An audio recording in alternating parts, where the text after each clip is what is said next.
Welcome to the first episode of The Story Pilgrim. My name is Darren Hill. I'm an actor, writer, lover of life, questioner, and founder of The Story Pilgrim. This podcast has come about because I love to listen to people. I'm trying to find the answer to some of life's big questions by listening to the real stories of people I'm lucky enough to meet. In 2017, I walked the Camino de Santiago, the oldest established pilgrimage in Christendom. I did it as a physical challenge, but it soon turned into a spiritual and emotional journey. I walked all 500 miles in 35 days, and I performed the one-man play Underneath the Lintel 26 times. When I got to Santiago, I was exhausted, but I was also elated, emotional, thinking about all the people I had met on the way. My love for pilgrimages, the act of walking, of getting closer to oneself was realized, and I'm hooked. We are all on a journey, the pilgrimage of life. Each and every one of us has one thing in common, the destination, death. Now, that's scary, isn't it? Morbid, maybe? Is that why it's in our nature to create a God? To want more than this life? Why am I here? Why are you there? What's life all about? So many questions. It is in our nature to tell stories. When you walk a pilgrimage, you get a chance to hear some of those stories on an equal footing. No matter who you are, a pilgrimage is a leveler. You become a pilgrim with just one task, to reach your destination, wherever that may be. I will be walking pilgrimages, meeting people from all walks of life. Some of those encounters will happen on a hilltop, some will be in a pub, in a taxi, on a bus. It doesn't matter where, it matters that it happens. Saint Cuthbert's Way. Cuthbert lived in the 7th century and was a monk, a bishop, a hermit, and some report him to have been a soldier. He became a monk after seeing a vision on the evening that St. Aidan, the founder of the priory at Lindisfarne, died. Cuthbert went on to become bishop of that priory. There are many stories about his love for the natural world, healing powers, and generosity of care. In 667, he became a hermit, living in what is now known as Saint Cuthbert's Cave, where he contemplated life. Even in death, his journey continued, his incorrupt body being moved by the monks to escape the invading Danes, from his grave on St. Cuthbert's Island to his cave, and then his final resting place, Durham Cathedral. Cuthbert's story has lasted centuries. The drama in the landscape along St. Cuthbert's Way is rich. We don't know if St. Cuthbert walked along this route as it was established in 1996. Welcome to the first part of St. Cuthbert's Way, from Melrose in Scotland to the Holy Island, Lindisfarne.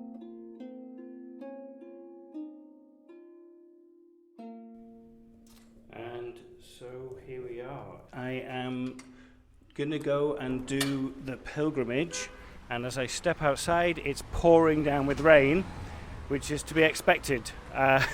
Maybe that's what's going to happen for the foreseeable week. Technically, my pilgrimage is starting right now as I leave my home.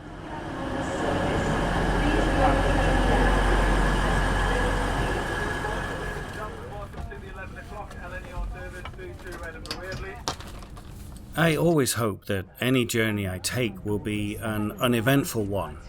This one had its moments. We are now arriving into York. To apologise, we are arriving 40 minutes behind schedule. That is 40. From an earlier train hitting a cow, causing long delays throughout the day, to the delightful elderly couple sat across from me. It seemed as though the gentleman ate crisps the entire journey.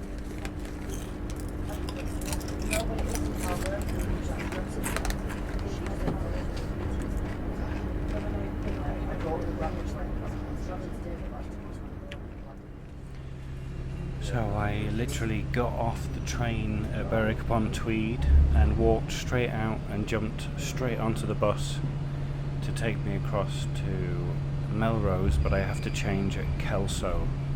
The bus ride from Berwick to Kelso and then on to Melrose was beautiful. I could see some of St Cuthbert's Way in the distance, as if it was calling to me. And so we're here, finally. I make it into Melrose, and the bus has dropped me right outside Bert's Hotel. It's right in the centre here. It's just a lovely little town square, village. Yeah, I'd say it's town square. So let's go and get checked in and see if anything is happening at Bert's Hotel. Here we go. Once I was settled into my room at Bert's, I decided to take a little stroll around Melrose. They have an abbey, you know. But it's not the abbey that Saint Cuthbert was at. This abbey dates from about 1100, and obviously Saint Cuthbert was around in the 7th century.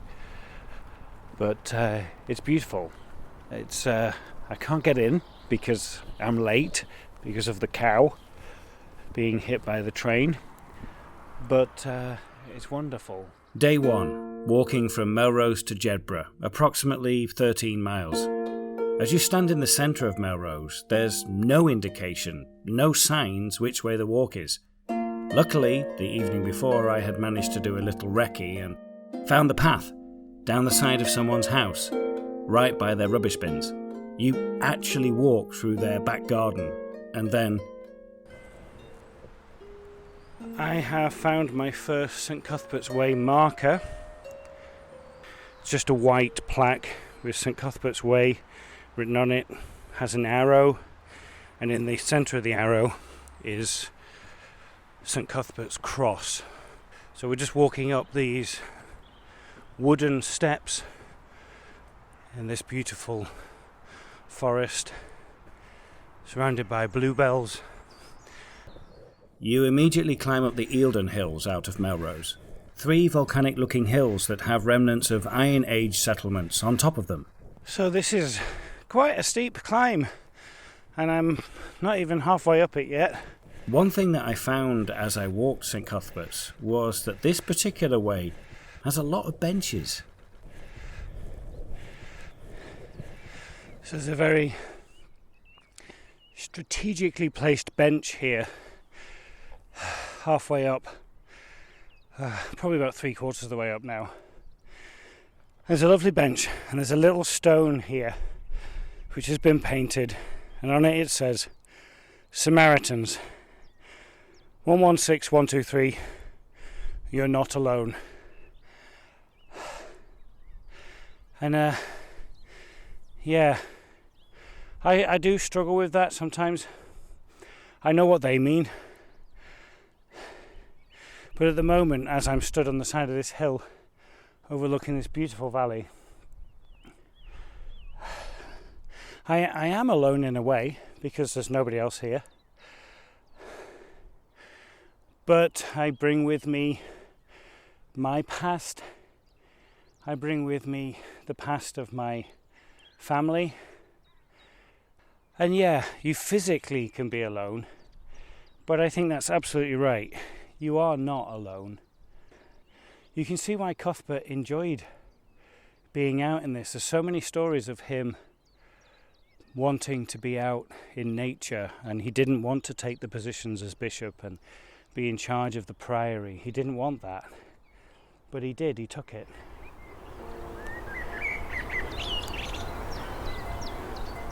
Not even an hour into the walk and I'm already reflecting, thinking, coming to myself. This is an area of Scotland that I have never visited, and it is stunning. I've been lucky to have travelled the world, and I'm always amazed at how much more there is to see, and it's all breathtaking. So I have come over the Eildon Hills, and there's no markers. There's a marker which says for Melrose Paths, and it points in both directions, and there's no marker for St Cuthbert's Way. So I'm just going to go the way I think I should go, which could be completely wrong. I was right in my thought that I had gone the wrong way. It wasn't a huge diversion, but I was soon back on the correct route. It was getting close to lunchtime, and I needed a break. I have just come out of Newton, and I am joining the River Tweed for the first time. It's flowing beneath me, going out east to Berwick, and there's swallows flying around, swifts and swallows, and I think Dryborough Abbey is around here, so I'm going to go and see if I can find Dryborough Abbey. Here I am in the grounds of Dryborough Abbey with my roast beef and Mexican cheese ciabatta, barbecue beef hula hoops, and Dr. Emma Wells' book entitled Pilgrim Routes of the British Isles, and she talks about Dryborough Abbey. She just say it's a must-see diversion, and I would agree with that. It's I just walked into the chapter room, and that was stunning, just really poignant. She says the current abbey is built on the site of an original chapel burned to the ground by Edward II of England in 1322, just after lunch. Well, that was rude. So it's been empty for quite a while now. Not like my mouth, which is full at the moment. So there you go. We are at Dryborough Abbey. It's absolutely lovely. I'm so glad I took a detour, and I'm having my lunch. And we'll get back onto St Cuthbert's Way. I don't normally take diversions like that. I'm the type of person who likes to get a job done. I have a place to go, I go there. I don't dilly-dally. I'm so glad I did stop at Dryborough Abbey. I had the whole place to myself. It was so tranquil. It's special, it's history, it's there. While I was there, I received a call from an old school friend, Julian, who lives in Newcastle. We arranged to meet for breakfast the next morning. I got myself back on the route and walked along the River Tweed for a few miles. The river ebbing and flowing, it was as if the river was talking to me, teaching me about the pace of life, showing me that it's okay to have mad, crazy moments, because eventually the stillness will come. Just go with the flow. I am at Maxton Kirk, which is dedicated to Saint Cuthbert. It's been reputed that this has been a site of worship in continuous use for almost 1,000 years. It's quite a plain church. This one that's currently standing is of the Church of Scotland, surrounded by the graveyard, which is immaculately kept. Went the wrong way again. After Maxton, there are two white arrows pointing you in a direction, so I just followed them, and a guy was walking along with his dogs, and we got talking, and he's just like, what are you doing? And I'm like, I'm on St Cuthbert's Way. He's like, no you're not, it's back there. Okay, so he put me right, so I'm back now.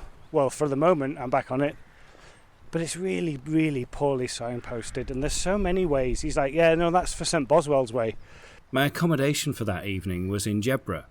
Jedburgh is not on St Cuthbert's Way, it's about 2 miles south. I was unsure where to get off the route.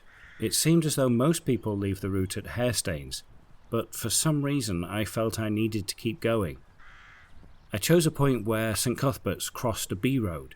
My feet were starting to ache by this time. I'd been training, but I haven't done a serious walk for a while. I'm walking alongside the A68 now. There are signs, more so here. Just walked up basically a mudslide.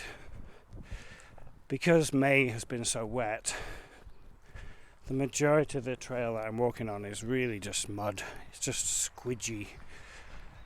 So it looks like now I pretty much stay along the A68 until we get to Hairstains, and then I turn down to Jedburgh. So my phone is dying very quickly, but no rush, everything is well, the sun has come out. Deer Street, a Roman road, some 156 miles long, from York up to Scotland, ending at the Antonine Wall, makes up part of St Cuthbert's. I was walking along it, and I've come to a point called Lilliot's Cross, and this apparently had a stone here in the 14th century when the English and the Scottish would meet to try and sort out their differences. Obviously it wasn't very successful. They've been trying that long, still trying. It's 5 to 4, so I reckon if I get to the Jedburgh by 6 o'clock, I'd be lucky. Do I think that?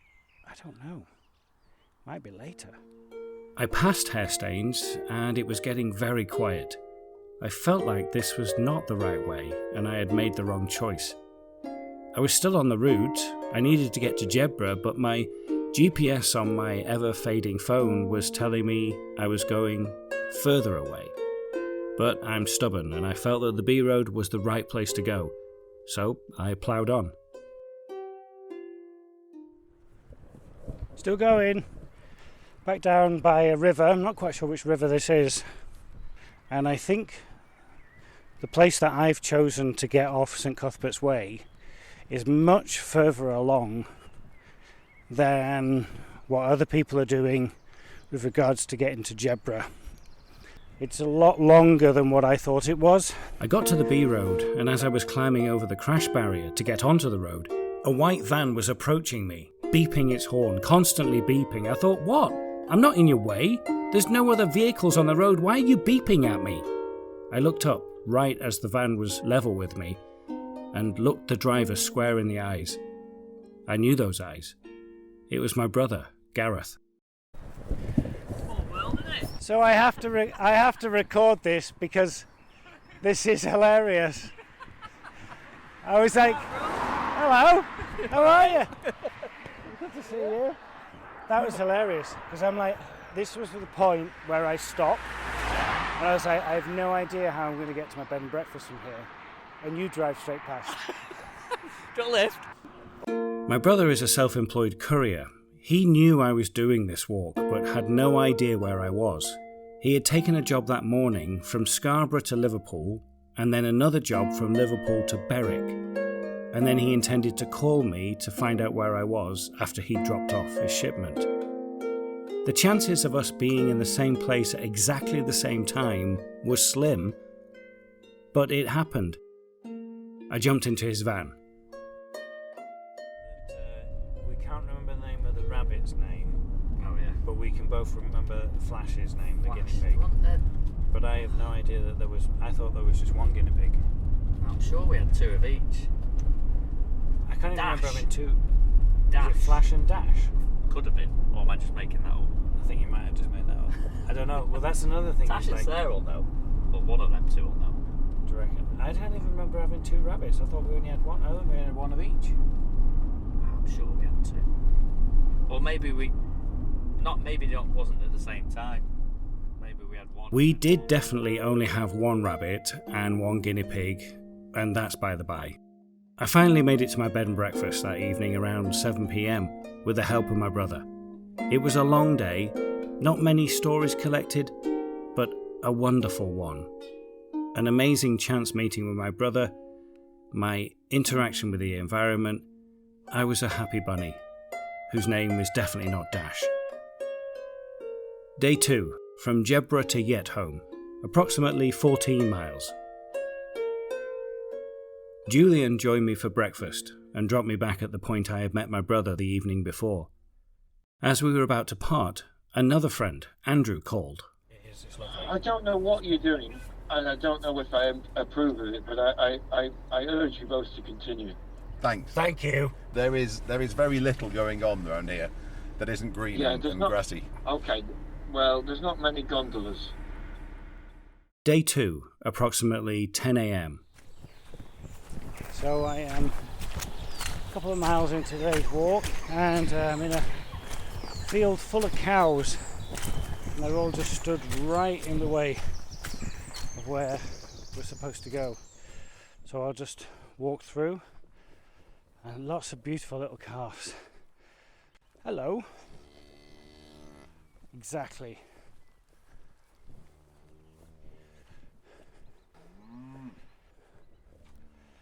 They're all just sort of like, what are you doing in my field?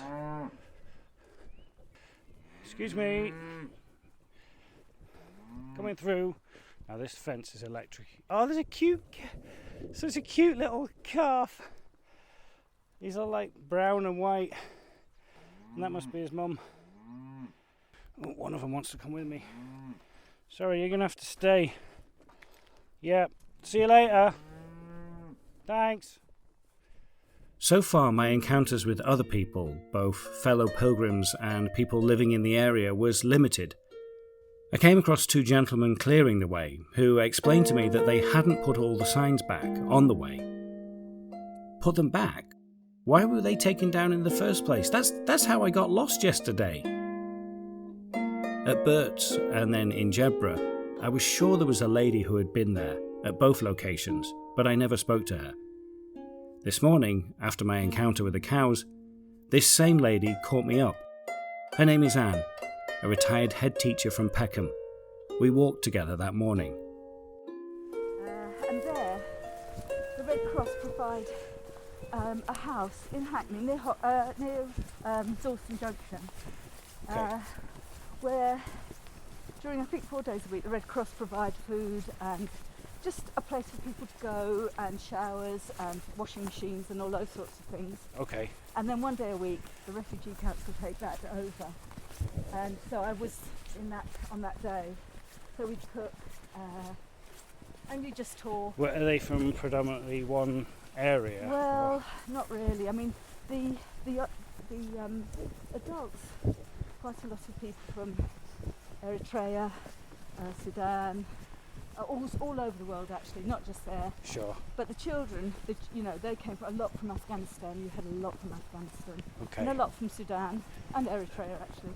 Have the children come on their own, or are they with families and stuff? Mostly they're on their own. Well, the ones we met, but So do you still do that?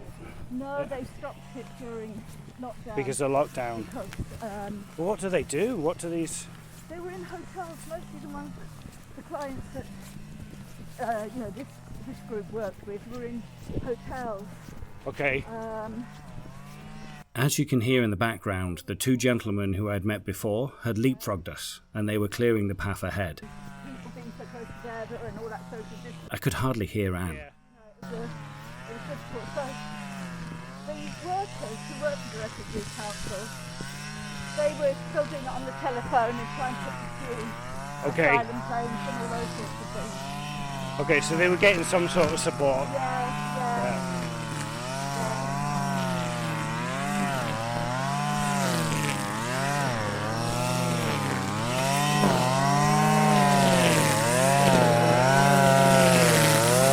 Shouting. Chris! Scare the life out of you. Thanks, Chris. At least we know we're going in the right direction.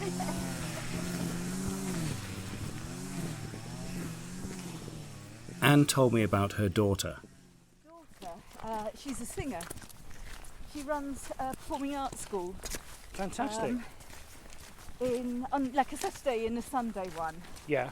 And because that gave her, she's dyslexic. Funny enough, she's dyslexic. Okay, the best of us are. She went to this thing called the Centre for Young Musicians, which is at the Elephant and Castle, which is the most incredible place. And it's really kind of very, very high standard. Mm-hmm. And they just take, kids like South London, and you have to audition. But it's just it's just made her life really. I think I wasn't a good teacher, but I was a better head than a teacher. But Sure. Anyway, I used to have to go and observe teachers. Uh-huh. And so what you see now, it is incredible what teachers can get out of children and how much they can enjoy the lessons. That's really good to hear. It was Yeah. It was wonderful. Yeah. And What's changed then?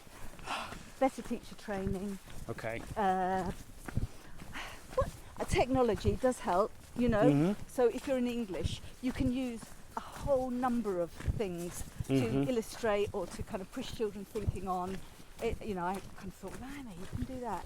I think the kind of people who are coming into teaching I think actually probably it was London teachers If you're going to teach in London, you've got to be pretty committed because you're going to be basically paid the same if you're in Richmond. You do get a bit more money in London. So anyone else for a present, someone gave me a map reading skills class. Oh, that was awful. It was terrible. I went to City Lit and I did a course on quantum mechanics. Amazing. Which I understood about 0.5% about. And we started with kind of like the forces and gravity. Mm-hmm. And I kind of got it, that gravity, quite straightforward. Mm-hmm. I kind of got it, but I didn't quite get it. Anyway, after the course, we used to go down to the pub. And I said to this woman who was a science graduate from Cambridge, I said, the thing is, I don't even understand gravity. And so she looked at me and she said, sorry, Anne, nobody does. And I thought, oh my God, I've been really kind of torturing myself all this time because I couldn't even get gravity. Yeah. And then she said, no, nobody does. Nobody does. Nobody really understands it. Yeah. And they say, there's I think it's a guy called Carlo Ravelli says, if someone tells you they understand quantum physics, they definitely don't, because I don't, these professors, nobody really understands. But it is quite... Before I started recording Anne, she told me that she didn't have any stories to tell. That amazes me that she feels that way. I had a lovely morning with her, walking, talking, inspiring each other. Anne was only walking as far as Moorbattle that day, an area famous for the legend of the Linton Worm, a mythical beast. Google it. We reached Moorbattle at around 12:15 p.m. Anne and I had lunch at the local village shop, we thanked each other, swapped emails, and I pushed on to Yet Home. Next challenge was Wide Open Hill, another steep climb, but stunning. On my way up, a deer ran in front of me. I nearly stepped on a frog, and a partridge angrily chucked at me. On the top of Wide Open Hill, there was another herd of cows. Have you ever watched a cow eat grass?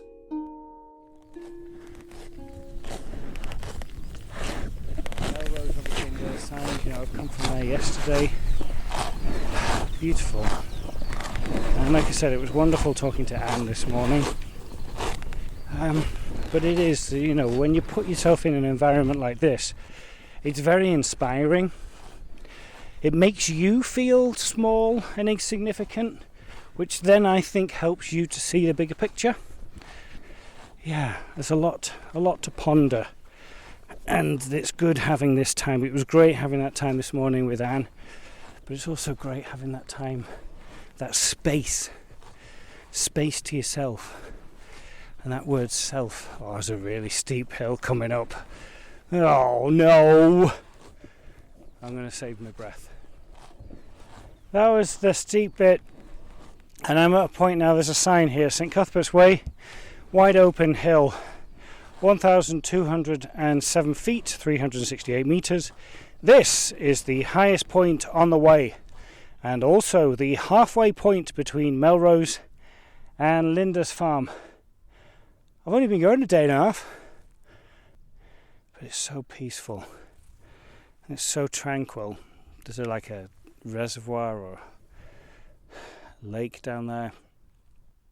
7th century people were wandering around this area, people living, trying to figure it all out. Some looking to a god, some looking to the earth, some looking to the skies, to nature. And when it's laid out in front of you like this, it really does make you think. Sometimes it's hard to articulate what's going inside your head. How do you put something like this into words, in a play, on the screen, on a radio drama, into a podcast? And it started raining again. Oh, I'm all wet. My back hurts and I just want a bath. That's it. I'm really glad I had that full Scottish breakfast this morning. That's done me well. Whoa, it's a big bee! Anyway, halfway. Tan tan ta! This is Darren Hill at Wide Open Hill. I'm a day and a half into a 5-day walk, and I have already done half of the distance. that maths doesn't really work out. But it means that the next 3.5 days will be easy, right? Right? You'd hope so. So far, this walk has been amazing. I have felt a connection to the environment that I haven't felt for a long time, which in turn brings all thoughts back to myself. This isn't a selfish action, it's a strengthening of who I am, of why do I think the way I do, why does the environment act the way it acts? What does that mean?